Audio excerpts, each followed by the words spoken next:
I decided to study abroad because I wanted to immerse myself in other cultures and see what it was like to live outside of my comfort zone. I had a few concerns about whether I would be able to study abroad. I think the main concern was definitely funding. And another concern of mine was whether I would have access to the medication that I needed, because just starting out with my transition as someone who is transfeminine, I was right at the beginning of getting my hormones and getting my medication.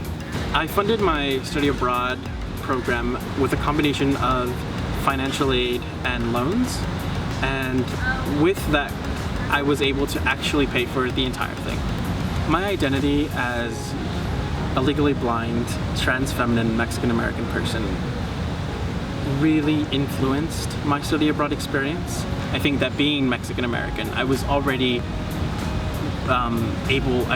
already very adaptable, and I have grown up living in two cultures. Being trans-feminine is a big influence on my life. Being in Oslo, I was able to fully explore what it meant to be trans-feminine while feeling safe. I was able to meet people who are also transgender or who identify as trans, and I was able to be in those groups and meet amazing people that have taught me how to believe in myself and how to accept myself.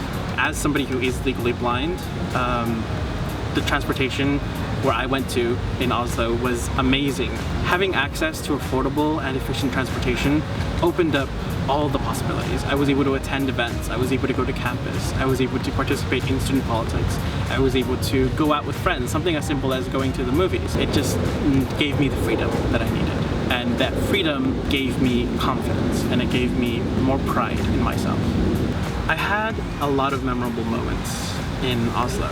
Towards the end of the semester, after my group and I, with the student political group that I was a part of, had done the campaign to get our candidates elected into student parliament, all of the student political groups came together in one room, and we had a projector, and we waited for the committee to come down and tell us what the results were. They come out with the results, and it turns out we actually got 2 extra slots in student parliament for our candidates. We were all so happy, and everyone was hugging each other. People were crying. The leader of the party was really crying, and she came up to me and was like, "Thank you," because I did a lot of the design work for the campaign and helped organize the campaign. She really made me feel like I really contributed to this win, and that felt amazing.